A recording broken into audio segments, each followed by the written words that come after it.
What's going on, YouTube land? This is your girl Coco 929 coming at you. I don't even know what time it is. Yesterday, well, I guess it's August 2nd now. Well, my grandson's birthday was July 31st. He turned 14, and this was his first birthday without my daughter, his mom.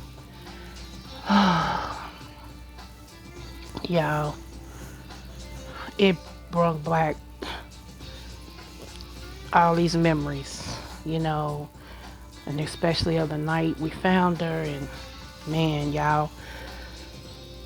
So we try to make it special for him, but like I said, you know, it's him and my daughter. They used to, like, she was his world and he was hers, you know. So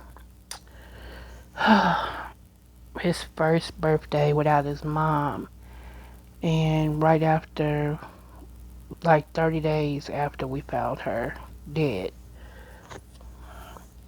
So I just been just taking into consideration some stuff. Um, I've just been sitting back thinking about things. I don't like negativity of any kind. I really don't. And when stuff don't make sense, I say Coco, and Coco says, "Huh?" And I'm like, "Make it make sense." Okay? I have been cutting out negative people. You know, some people are just negative. Like, you could say something like, "Oh, oh, yes, I, yes, the picnic's today. Ooh, I can't wait." And they'll say, "Yeah, but you don't need to get your hopes up because it may rain." You're like, why would you say that? You know, or um,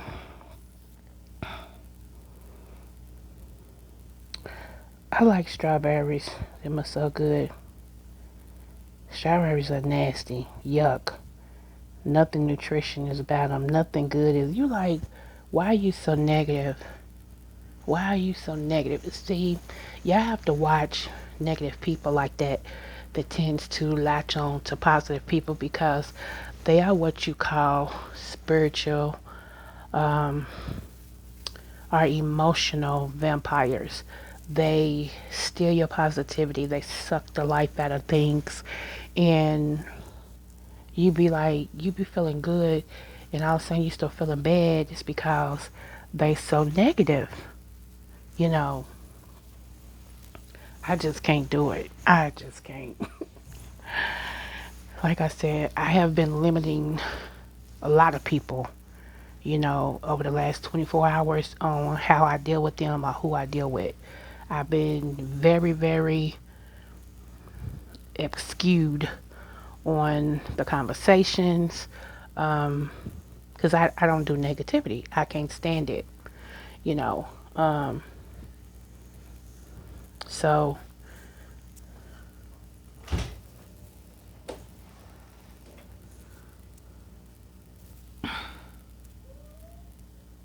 okay, I'm sorry. I had to pause this because a little girl of mine, my baby girl, she's a mess. Her sleeping cycle is so off. And when I say baby girl, she's 17. Ain't nothing about her no baby except she was the last of the Mohegans. Um, but anyway, but yeah, I've been doing a whole lot of honey losing weight, and that's what I call it. I've been losing weight, girl and boy, honey. Been cutting people off left and right. You could stay in your cloud. You could stay in your bubble. You could stay in your um delusional stage. You can stay in your negativity. Ugh. And that's why some people are not in great relationships because you're so negative. Like anything positive that tries to come their way, the negativity in you pushes it away. And misery, that's miserable, and misery loves company, okay? But I'm telling y'all, this is August. This is the month of 8. 8 is new beginning, and I begin my month cutting some people the heck off, cutting some people the heck down, cutting some people like being very, very, um, giving them a little bit of my time. And I mean that, you know, it's crazy. So, and I started off with my grandson to say, with all the negativity that went on, that he's been dealing with concerning his mom's situation, my daughter's situation, him being around positive people is helping to balance it out, but he still misses his mother, which he's going to because I still miss my daughter. It's just that anytime I feel myself wanting to cry and get depressed, I think about something positive, you know, and everything. And I still have not brought myself to say I have 8 kids now because I had 9. So I still say I have 9 kids, you know. Um, what else? I just think I just wanted to come on here and just have a session of Cocoa After Dark, because I was sitting here and I couldn't, well, I had dozed off and I woke up to finish this movie. So I was like, you know what? Let me go on here and talk to my people. So I'm gonna upload this. I wasn't on the stream y'all live, but I'm gonna upload this. And plus, y'all, with all the negativity that's going on in the world, like with the government and the virus and uh, people not having enough jobs and food shortages and all this other stuff, I do not want to be around killjoys. I do not want to be around people who are very negative. I just can't. My mental ain't set up like that. Like I said, I want to laugh, live, and love. I want to have fun. I want to enjoy the rest of the time that I have here, however long or short that may be. And I claim long life, so hey, you know.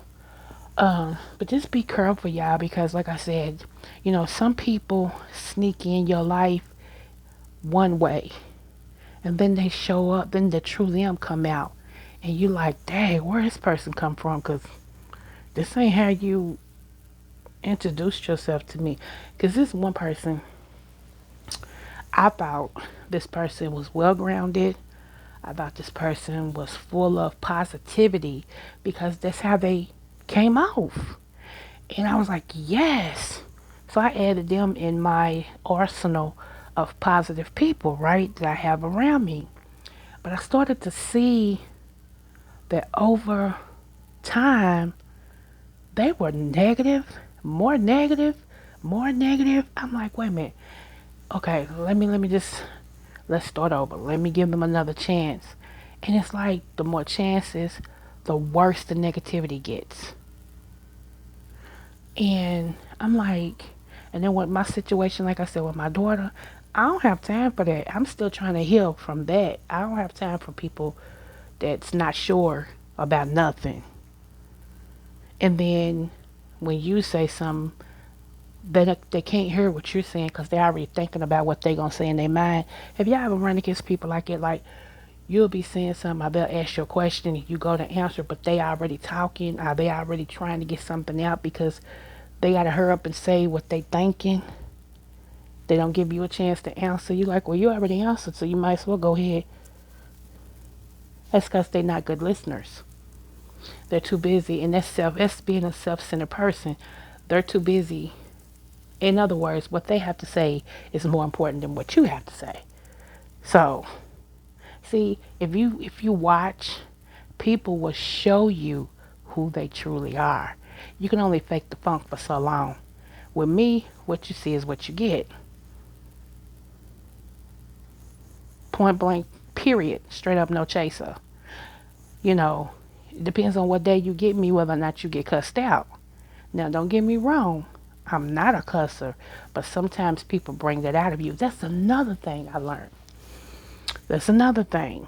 Now, I haven't been like a cusser in years.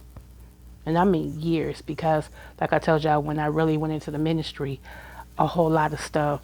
I instantly was like, because I wanted to be an example. That's me. So I've noticed that these cuss words have been coming more frequently, and especially since my daughter's death. And I know y'all saying, well, it's to be expected. I get it. But then this person has a nasty mouth, and I don't like it. And that's why I said people show you who they are. It used to be they would apologize for how they talked, but the more comfortable they got, they don't apologize no more, and every other word is a cuss word. And I just sit back and get quiet, like, So I have been saying, I rebuke that spirit. It don't belong to me, because I can't be found doing that, because I'm not pleased with that. I'm more intelligent than that, and God's not happy with it. So I let people do them, but I watch how people move. This is chess, not checkers. I watch how people move. You only got a certain amount of move before I say checkmate, and I close everything down. So I'm watching, and slowly but surely I'm making my move. So I'm just saying, I just came out here to talk about what I'm talking about. I just want y'all to guard your heart, guard your gates, which is your eyes, your ears, your mouth. Guard your gates, you know, because you can, certain things can go in, can creep in, and you be unaware. And before long, you'll be doing it or saying it too. And you be like, why am I doing this now? Where does this come from? Because I'm telling you, people have spirits. People have spirits, and the devil's cunning. And remember, the Bible said he seeks who he may devour. So you have to allow him, or it has to be something in you that's weak enough for the enemy to devour you. Okay? So anywho, all right, I'm gonna get out for here. It's time for me to go to bed. I got my new bed up and stuff. I don't. Look, I'm taking credit for something my husband did. I bought the stuff with his money, and he put it up, and he's in there knocked out. So I'm like, bingo, perfect purchase. So I bought this funny mattress that it inflates. It's not an air mattress. It's some type of purple mattress or something. It comes in a box, and the reviews on it was awesome. And about the headboard and frame. In other words, I built a bed, y'all, because I didn't see no bed that I liked for real. So I built a bed. I put this type of headboard, this type of frame, this type of box spring, and then I got the mattress. So all put together made one whole bed. So he was in there today taking our old bed out, sitting in the garage until junk day, and putting this one up and getting it all positioned. And he's been hanging up mirrors, and because I'm redoing my house, so he's been hanging up mirrors, and he's been nailing this and putting this up and hanging curtains and doing. That man tired. He is tired, not tired, tired. So I've been in here in the media room. He was in here with me at first. And he kept dozing off, and I started laughing at him. So he went in there to go to bed, and so I snuck my head in there. When he said, "Man, this bed feel good." So I said, "Okay, well, after I watch this movie, I'll be in there, y'all." I came in here, it was so, caught myself watching the movie, and fell asleep. Just fell, and I caught myself, I'm like, I'm snoring. So I hurried up and set up so I could finish this movie, and I'm waiting on my sleep to hit me again. So, in which I feel it. So that way when I go in there, I'm going in there and I'm going to bed because I have church in the morning. So, but y'all be blessed. I'm not going to hold this out. I hope y'all understand everything I'm saying. Just watch who you connect with. I'm telling you, People people start off one way, all happy and jolly and then all of a sudden the real them show up. And I understand why some people don't. I understand why some people ain't had no dates. I understand why some people ain't had no mates. Cause I'm like, hmm, cat, that ain't good. Hmm, you really feel like it? Wow. Whoa. Hmm. So, and it's the difference between being alone and being lonely. Some people are just alone, meaning they don't have anybody to share their life with. But then some people are lonely. It's a state of heart and state of mind. And I understand why some people are alone and lonely. Because when you both at the same time, you miserable, boo. You are miserable. So, well, anywho, I'm great out for her. All right, y'all. I'll talk to y'all soon. Y'all pray for my grandson, DJ, okay? I'm going to be okay. But he's, like I said, he's just turning 14 and, it's hard, okay? So, just keep him in your prayer. All right. Smooches.